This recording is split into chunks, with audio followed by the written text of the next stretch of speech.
चलो विद्यार्थी मित्रों, स्वाध्यायના દાખલામાં આપણે આગળ વધીએ।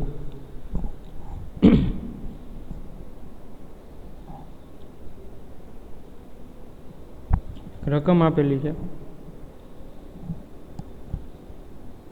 કોપરના અલગ કરેલા બે ગોળાઓ એ અને બી ના કેન્દ્રો વચ્ચેનું અંતર ના કેન્દ્રો વચ્ચેનું અંતર 50 સેન્ટીમીટર છે। આને મીટરમાં કન્વર્ટ કરશો એટલે 0.05 થશે।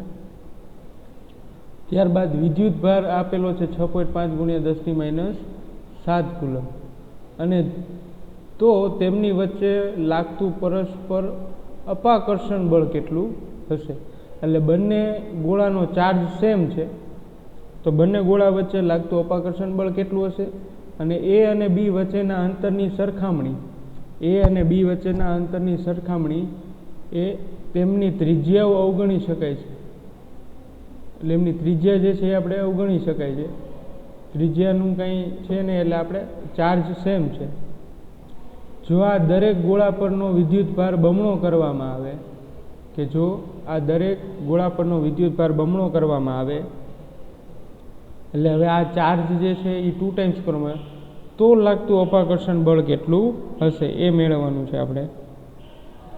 તો પહેલાં તો આપણે જોઈએ અપાકર્ષણ બળ એ માટેની ગણતરી કરીએ। અપાકર્ષણ બળ F કેટલું મળે છે, તો કે F = KQ A અને QB ના છેદમાં R² થશે આવું। હવે એક કન્ડિશન આપણને આપી છે, QA = QB = સેમ જ ચાર્જ છે એટલે Q, અને એ ચાર્જ કેટલો છે તો કે 6.5 × 10⁻⁷। એટલે ડાયરેક્ટ આમ આપણે લખી શકાય F = KQ²/R² થશે વિદ્યાર્થી મિત્રો। એની કિંમત લખી નાખી, 9 × 10⁹, k ની કિંમત થશે 9 × 10⁹, અને એનો ચાર્જ આપેલો છે 6.5 × 10⁻⁷ કુલમ, અને ડિસ્ટન્સ બિટવીન 2 ચાર્જ ઓર 2 બોલ, બે ગોળા વચ્ચેનું અંતર જે છે એ તમને આપેલું છે 50 સેન્ટીમીટર। તો R = કેટલા થશે 15 સેન્ટીમીટર। હવે 15 સેન્ટીમીટરને તમે મીટરમાં કન્વર્ટ કરશો તો થશે 0.5, અને એનો પાછો અંતરનો છે સ્ક્વેર, એટલે 0.5 નો સ્ક્વેર। એટલે ગણતરી કરશો તો F અહીંયા 6.5 × 10⁻⁷ નો સ્ક્વેર આવશે। તો 6.5 નો સ્ક્વેર ગણતરી કરું છું કેલ્સીમાં, 6.5 નો સ્ક્વેર × 6.5 નો સ્ક્વેર × 9, આ ગણતરી કરશું, અને ડિવાઈડ 0.5 નો સ્ક્વેર 0.25 × 25 કરવા હોય તો 25 × 10⁻², અને બધું સાદુરૂપ આપી તો આવે છે આપણે 15.21 × 10⁻3। એટલે એમ લખી શકાય F = 1.521 × 10⁻² ન્યૂટન। આ આપણો આન્સર થશે। એનો આન્સર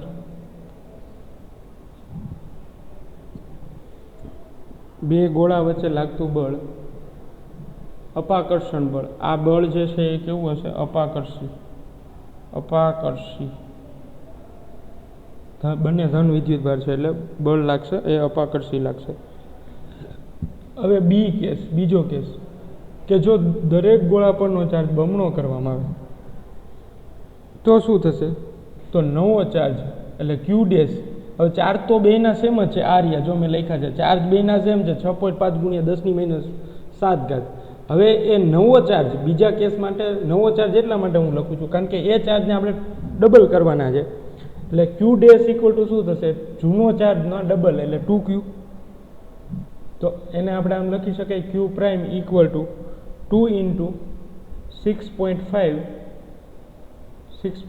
ઇન્ટુ 10⁻⁻7. ચાલો લખી શકાય આમ. તો ક્યુ પ્રાઇમ ઇક્વલ ટુ શું થશે, 13 ગુણ્યા 10⁻⁷ કુલમ. 10⁻⁷ કુલમ. જો આ ક્યુ પ્રાઇમ એ મળી ગયો. એકમ બધે લખતા જાજો વિદ્યાર્થી મિત્રો. 0.5 કટ થશે ને ત્યારે માર્કિંગ સિસ્ટમ જે છે એ આ રીતે હોય. યુનિટના 0.5 હોય, આન્સર હોય એના જે ઓરિજિનલ આન્સર આવતો હોય આગળ પાછળ ચાલે, એપ્રોક્સિમેટલી ચાલે તો એના 0.5 માર્ક્સ હોય. તો એ ખાસ ધ્યાન રાખજો. હા, આપણે બીમાં આગળ વધીએ. બમણો અને એનું વચ્ચેનું અંતર જે છે એ અડધું કરવાનું છે, એટલે ડિસ્ટન્સ શુડ બી હાફ. એટલે ડિસ્ટન્સ જે છે આપણે કેવું કરી નાખવાનું છે, અડધું. તો જો ડિસ્ટન્સ અડધું કરવામાં આવે તો એ બંને વચ્ચે લાગતું અપાકર્ષી બળ કેટલું થશે. હવે જો છોકરાઓ એમનેમ જનરલી એમનેમ કેવું હોય તો આપણે એવું કહી શકાય કે અપાકર્ષી બળ જે આ જે પહેલો ફોર્સ હોય એના કરતાં વધી જશે. શા માટે? કારણ કે જે નવું બળ છે એમાં એવું કીધું છે કે ચાર્જ ડબલ કરવો અને અંતર પાછું ઘટાડી દીધું છે, એટલે હવે વધારે એ બંને વચ્ચે અપાકર્ષી બળ વધશે. તો એના માટે એફ નવું બળ, અપાકર્ષી બળ, આ બધું બી કેસ માટે પ્રાઇમમાં જ લેશું. તો એફ પ્રાઇમ ઇક્વલ ટુ આવશે કે ક્યુ પ્રાઇમનો સ્ક્વેર ના છેદમાં આર સ્ક્વેર. હવે આર સ્ક્વેર એ આર પ્રાઇમનો સ્ક્વેર કરવાનો છે. હવે અહીંયા હું તમને લખી દઉં આર કેટલું લેવાનું છે, આર પ્રાઇમ. તો કે આર જે હતું એનું અડધું, એટલે આર પ્રાઇમ લેવાનો છે આરનું અડધું આવે ને. તો આરનું અડધું એટલે આર જે હતા આપણે 50 સેન્ટીમીટર, એટલે 0.5નું પાછું અડધું એટલે 0.25 મીટર. આ મીટર થઈ ગયું. આર પ્રાઇમ આટલો લેવાનો છે. તો હાલો ડાયરેક્ટ કિંમત મૂકી દઈએ. એફ પ્રાઇમ બરાબર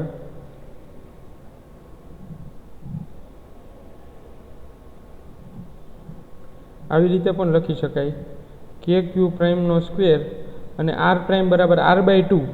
આ પણ ડાયરેક્ટ લખી શકું r/2 નો સ્ક્વેર એટલે r/2 નો સ્ક્વેર, આર પ્રાઇમ બરાબર r/2 નો સ્ક્વેર. તો આમ લખી શકાય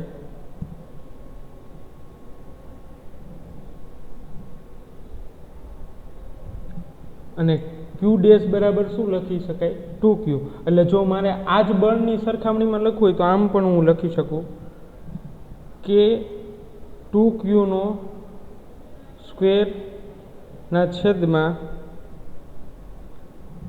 આર સ્ક્વેર અને ના છેદમાં 4. તો F prime equal two 16KQ square ના છેદમાં આર સ્ક્વેર. હું આવું લખી શકું. હવે છોકરાઓ આટલું બળ તો આપણે મળી ગયું છે KQ square upon R square. આ છે. હવે આપણે શું કરવાનું છે, 16 ગુણ્યા જે એ આટલું મળેલું છે એની કિંમત મારી પાસે છે 1.5 ગુણ્યા 1.5 ગુણ્યા 10⁻². તો આનો આન્સર આવશે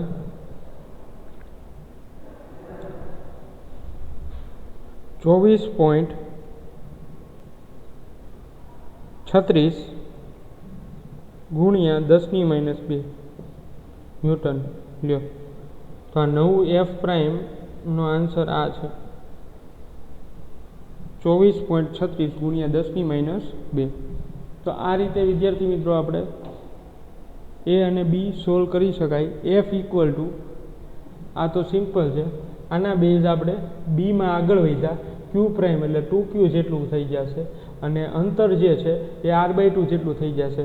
એ જ કિંમત કે ક્યુ પ્રાઇમના છેદમાં આર પ્રાઇમ એટલે r/2 નો સ્ક્વેર, ક્યુ પ્રાઇમ એટલે એનો ડબલ ચાર્જ કર્યો છે એટલે શું આવશે 2Q.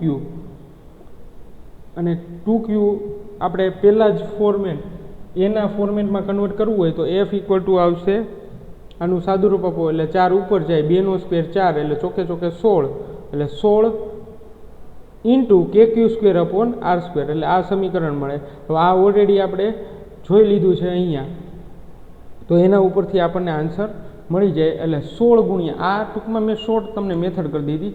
ટૂંકમાં એવું તમને પૂછે કે જો ચાર્જ ડબલ કરવામાં આવે, વિદ્યુતભાર બમણો કરવામાં આવે અને એ બંને વચ્ચેનું, બંને ગોળા અથવા તો બંને વિદ્યુતભાર વચ્ચેનું અંતર જો અડધું કરવામાં આવે તો લાગતું અપાકર્ષણ બળ જે છે એ કેટલું થશે? તો કે આ જે બળ મળે છે ને એના 16 ગણું થશે. જો અહીંયા આવે છે 16. તો આવું નીટ માટે સિમ્પલ યાદ રાખવાનું છે. નીટ માટે આવા MCQ પૂછાય છે તો સિમ્પલ તમને ખબર હોવી જોઈએ. જો ચાર્જ બમણો કરવામાં આવે અને જો પહેલાંનું ડિસ્ટન્સ છે એના કરતાં ડિસ્ટન્સ હાફ કરવામાં આવે તો 16F જેટલું બળ આવશે. આવું MCQમાં ડાયરેક્ટ પછી તમારે ગણતરી આટલી બધી કરવાની જરૂર નથી. એટલે આનો જે પહેલાંનો જે જવાબ આવે ને એને ગુણ્યા તમારે 16 કરવાના છે ઇન શોર્ટ. લ્યો, આ તમારું નીટ માટે ખાસ યાદ રાખવાનું છે. ચાલો તો આગળ વધીએ. એના પછીના સમમાં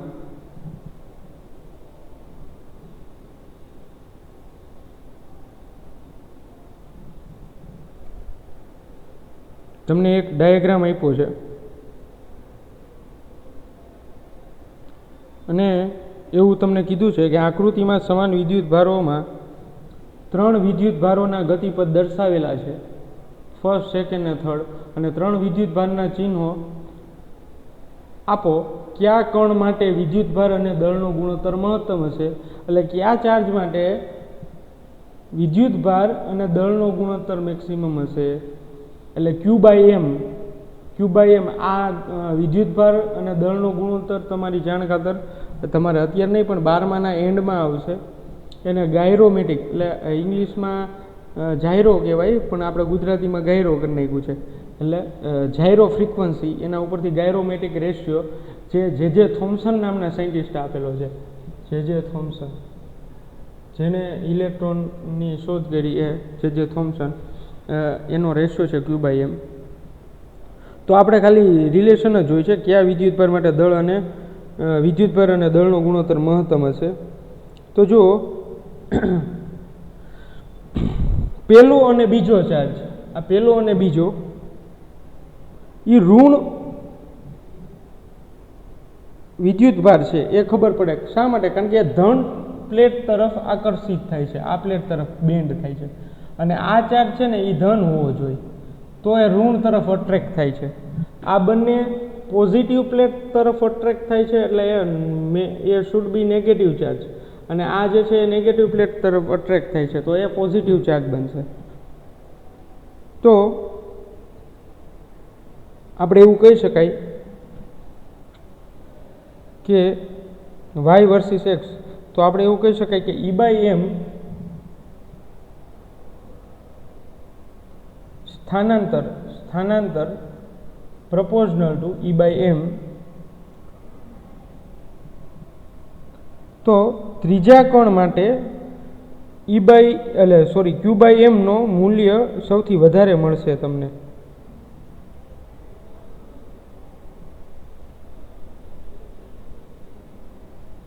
અને એમ પણ કહી શકાય કે પહેલા અને બીજા વિદ્યુતભાર, એટલે પહેલો અને બીજો ઋણ વિદ્યુતભાર છે. પહેલો અને બીજો ઋણ વિદ્યુતભાર છે. કેવો વિદ્યુતભાર છે? ઋણ વિદ્યુતભાર. પહેલો ચાર્જ અને બીજો ચાર્જ છે એ ઋણ વિદ્યુતભાર છે. તો એ બંને ઋણ પ્લેટ તરફ થોડા ત્રાંસા બેન્ડ થાય છે અને ત્રીજો વિદ્યુતભાર છે એ ધન પ્લેટ તરફ થોડોક બેન્ડ થાય છે. એટલે એવું કહી શકાય ટૂંકમાં ઇન શોર્ટ ત્રીજો વિદ્યુતભાર એ કેવો છે? ધન વિદ્યુતભાર છે. કેવો છે? ધન વિદ્યુતભાર. અને ધન વિદ્યુતભારનો Q/m નો ગુણોત્તર જે છે એ સૌથી વધારે મળે છે. આ વસ્તુ ખાસ યાદ રાખજો. તો E/m નું મૂલ્ય જે છે એ વધારે હશે ત્રીજા કણ માટે. ચાલો એના પછી નેક્સ્ટ.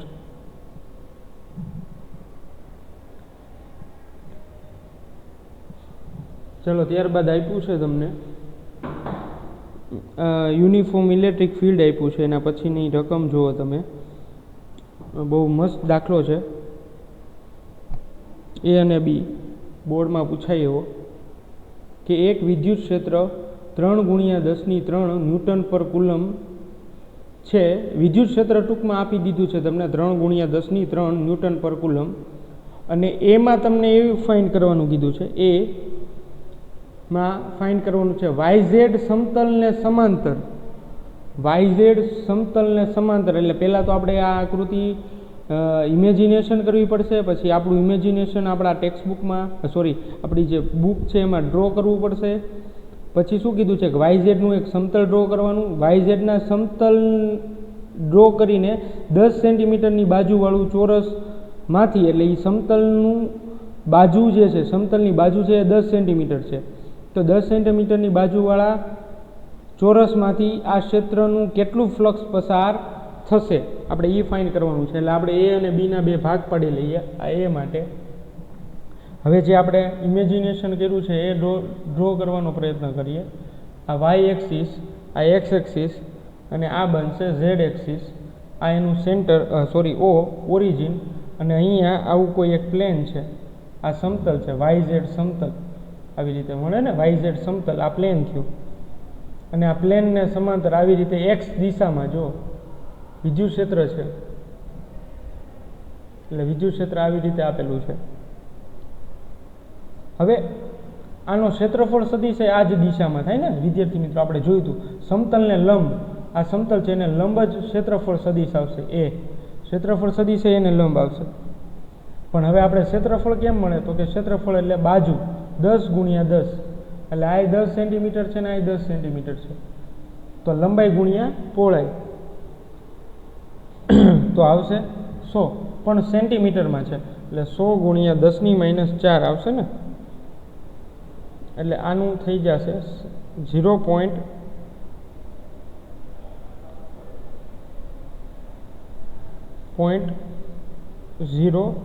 અથવા તો એમ લખી શકાય 10⁻². એટલે આ ક્ષેત્રફળ આવ્યું I cap metre square, I cap metre square. તો ક્ષેત્રફળ જે છે એ X દિશામાં છે, ક્ષેત્રફળ સદિશ છે એ આ દિશામાં છે એ, અને એનું મૂલ્ય મળે છે તમને 10⁻² મીટર સ્ક્વેર X એક્સિસમાં છે. ચાલો હવે ફ્લક્સ તમારે ફાઇન્ડ કરવું છે, તો ફ્લક્સની ફોર્મ્યુલા શું છે, વિદ્યુત ક્ષેત્ર ગુણ્યા એ. હવે આ તમે ડોટ પ્રોડક્ટ કાઢો એટલે શું આવે, કોસ થીટા. અહીંયા કોસ થીટા જે છે એ કેવો મળે છે, કોસ થીટા 0, એટલે કોસ થીટા 0 એટલે 1. શા માટે, કારણ કે E અને એ બે પેરેલલ છે, E અને એ ક્ષેત્રફળ સદિશ સમાંતર છે. કેવા છે, સમાંતર છે, એટલે E એ કોસ 0 એટલે 1. તો ફ્લક્સની વેલ્યુ ફ્લક્સ ફાઈ બરાબર શું આવશે વિદ્યાર્થી મિત્રો, E એ ઇક્વલ ટુ શું આવશે, કિંમત મૂકી દો 3×10⁻³ આટલું આપ્યું છે વિદ્યુત ક્ષેત્ર, અને કોસ થીટા, હવે કોસ થીટા તમને કેટલો આપ્યો છે 0, એટલે એની કંઈ લખવાની જરૂર નથી. આ ક્ષેત્રફળ સદિશ એટલે 10⁻². તો ટોટલ આપણો આન્સર આવશે 3×10⁻³ માંથી 2 બાદ કરો એટલે 1, એટલે 1 એટલે આનો આન્સર થશે, ફ્લક્સનો આન્સર થશે ફ્લક્સ ઇક્વલ ટુ 30. એનો એકમ થશે, એકમ ખાસ લખજો ન્યૂટન મીટર સ્ક્વેર ના છેદમાં કુલમ, અથવા તો newton metre square coulomb inverse. તો આ આપણો આન્સર થશે, ખાસ આન્સર નોટ કરી લેવાનો આવી રીતે બોક્સ કરીને. લ્યો આ આપણો એ જે છે એ કમ્પ્લીટ થઈ ગયો. હવે બીમાં વિદ્યાર્થી મિત્રો શું કહે છે, બી જે છે બી પાર્ટ, એમાં આપણને શું કરવાનું કીધું છે સમજો, કે જો વિદ્યુત ક્ષેત્ર જ ચોરસના સમતલને દોરેલ લંબ X અક્ષ સાથે, હવે પહેલાં X અક્ષને સમાંતર હતું, રેડી, એટલે YZ સમતલને સમાંતર એટલે એ X એક્સિસ થાય. હવે અહીંયા શું કીધું છે કે એ જે સમતલ છે, એટલે YZ જે સમતલ છે એને આપણે સમાંતર લેવાનું છે, અને X અક્ષ ઉપર જ લેવાનું છે, પણ X અક્ષ સાથે એ રીતે લેવાનું છે કે એનો એંગલ જે છે એ 60 ડિગ્રી બને.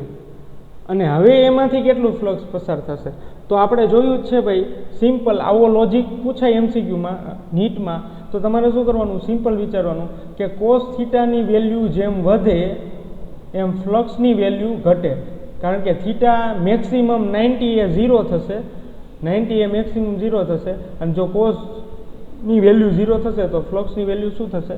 0. તો અહીંયા એંગલ વધે છે, જો 0 થી 30, 45, 60 એમ વધે છે, તો એંગલ વધે છે તો ફ્લક્સની વેલ્યુ કેવી મળશે? ઘટતી જશે. ફ્લક્સની વેલ્યુ જે છે શું થશે? ઘટતી જશે. એટલે જેમ એંગલ વધશે તો ફ્લક્સની વેલ્યુમાં ઘટાડો થશે. તો હવે આપણે જોઈએ, આ પ્લેન હમણાં આપણે લીધું છે અને એની સાથે સપોઝ આ 90 ડિગ્રી હું ડ્રો કરું છું. આ A2, આ નવું ક્ષેત્રફળ સદિશ આપણો A2, અને આ વિદ્યુત ક્ષેત્રની દિશા તો ફિક્સ જ છે, એક્સ અક્ષને પેરેલલ, એટલે આ એક્સ અક્ષ સાથે થીટા જોઈએ છે આ કેટલો બનશે વિદ્યાર્થી મિત્રો? 60 ડિગ્રી. કેટલો ડિગ્રી બને છે? 60 ડિગ્રી. અને આ જે છે એ બનશે 30 ડિગ્રી. પણ આપણે આ એંગલ લેવાનો છે, વિદ્યુત ક્ષેત્ર અને ક્ષેત્રફળ સદિશ વચ્ચેનો એંગલ. તો આ ક્ષેત્રફળ સદિશ આપેલું છે આ દિશામાં, અને આ દિશામાં આપેલું છે વિદ્યુત ક્ષેત્ર. તો વિદ્યુત ક્ષેત્ર અને ક્ષેત્રફળ સદિશ વચ્ચેનો વિદ્યાર્થી મિત્રો એંગલ બને છે 60 ડિગ્રી. તો જેમ એંગલ વધશે એમ ફ્લક્સની વેલ્યુ ઘટતી જાય છે. તો હવે આપણે ફ્લક્સની ફોર્મ્યુલા લઈએ, EA cos થીટા. તો cos થીટાની વેલ્યુ મારે લેવાની છે 60. હવે વિદ્યાર્થી મિત્રો cos 60ની વેલ્યુ તમને ખબર હોવી જોઈએ. જે sin 30ની વેલ્યુ હોય એ cos 60ની વેલ્યુ થાય. તો sin 30ની વેલ્યુ છે 1/2, તો cos 60ની વેલ્યુ થશે 1/2. તો ટેબલ તમે લોકો જે છે ખાસ કરી લેજો, જેથી પ્રોબ્લેમ ન થાય દાખલા ગણવામાં. તો ફ્લક્સ ઇક્વલ ટુ શું થશે? વિદ્યુત ક્ષેત્ર તમને આપેલું છે, વિદ્યુત ક્ષેત્ર છે એ આપેલું છે, કોન્સ્ટન્ટ છે 3 × 10⁵ આ આપેલું છે. અને હવે ક્ષેત્રફળ જે છે એ પણ આપણે આગલા રકમમાંથી જ લેવાનો છે, 10⁻². તો 10⁻² ક્ષેત્રફળ આવી ગયું. એટલે આનો આન્સર તો આપણે જે હતો એ જ આવશે. કેટલા છે? તો કે 30. અને cos 60ની વેલ્યુ, તો cos 60ની વેલ્યુ મને મળે છે 1/2. તો આની 1/2 એટલે 15 દુ 30 એટલે 15 આવે. ફ્લક્સની વેલ્યુ કેટલી થશે? 15 ન્યૂટન મીટર સ્ક્વેર પર કુલમ. રેડી? તો વિદ્યાર્થી મિત્રો આ બેનો સંબંધ લેવો હોય A અને B વચ્ચે, તો આપણે એવું કહી શકાય કે પહેલાંનું ફ્લક્સ જે છે એના કરતાં બીજાનું ફ્લક્સ જે છે એ કેવું મળે છે? હાફ, અડધું મળે છે. પહેલાંનું ફ્લક્સ હતું 30 ન્યૂટન મીટર સ્ક્વેર પર કુલમ, જ્યારે બીજાનું ફ્લક્સ મને મળે છે 15 મીટર સ્ક્વેર પર કુલમ. તો વિદ્યાર્થી મિત્રો આ રીતે તમે કોઈ પણ ન્યુમેરિકલ જે છે એ સોલ્વ કરી શકો છો. આવી આકૃતિ પર ઘણા MCQ નીટમાં પણ પૂછે છે અને બોર્ડની પરીક્ષા માટે પણ અગત્યનો દાખલો છે. તો આ જ વસ્તુ હું તમને પ્રેક્ટિસમાં આપું. હવે વિદ્યુત ક્ષેત્ર પ્રેક્ટિસમાં તમારે હોમવર્કમાં કરવાનું છે. વિદ્યુત ક્ષેત્રની વેલ્યુ હું લખી દઉં છું તમને, 6 × 10⁴ ન્યૂટન પર કુલમ. અને YZ સમતલને સમાંતર આ બધું એઝ ઇટ ઇઝ રાખી છે આપણે. બી માટે પણ એઝ ઇટ રાખી છે, પણ આ 60 ડિગ્રીની બદલે હવે આપણે ડિગ્રી હું તમને લખી દઉં છું 35 ડિગ્રી. આ વસ્તુ તમારે લોગેરિધમમાં જઈને જોવાની છે, નેચરલ કોસમાં જોવાની છે, નેચરલ કોસ થીટા. તો એમાં નેચરલ કોસ થીટામાં જોવાની છે 35. એટલે આ મહેનત તમારે વધી જશે. તો 35 ડિગ્રી લઈને તમારે આન્સર ચેક કરવાનો છે. તો થઈ જશે તમારે પ્રેક્ટિસમાં. ચાલો તો થઈ જવો જોઈએ આ ન્યુમેરિકલ. એક પ્રેક્ટિસમાં આપ્યો છે તમને.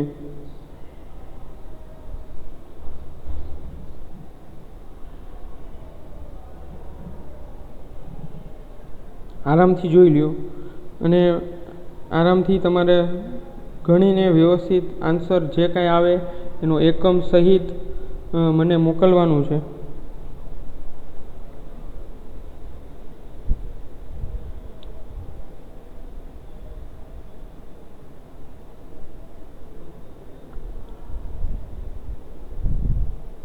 જોઈ લ્યો આરામથી.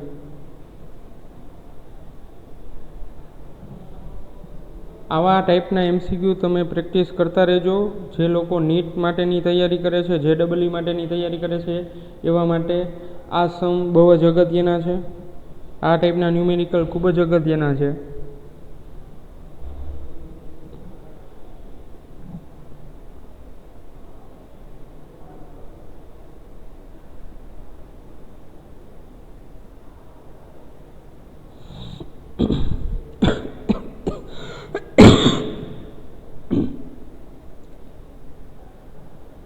ચાલો ત્યારબાદ હવેના જે સમ છે એ આપણે નેક્સ્ટ લેક્ચરમાં જોશું. ડે ટુ ડેનું છોકરાઓ અત્યારે આપણે પહેલું ચેપ્ટર કમ્પ્લીટ થવા આવ્યું છે, તો ડે ટુ ડેનું જે પહેલાં લેક્ચરનું હતું એ પણ સાથોસાથ રિવાઇઝ કરતા જજો. ઘણા ટાઈમ થઈ ગયો છે. 11-12 સાયન્સમાં રિવિઝન છે એ બહુ જ અગત્યની વસ્તુ છે. રિવિઝન બહુ જ ઇમ્પોર્ટન્ટ છે. તો જે લોકો રિવિઝન નથી કરતા તો એ ખાસ રિવિઝન કરતા રહેજો. ગ્રુપમાં હું એક પેપર સેન્ડ કરીશ, પ્રેક્ટિસ પેપર ફર્સ્ટ ચેપ્ટરનું આપણે કમ્પ્લીટ થઈ ગયું છે.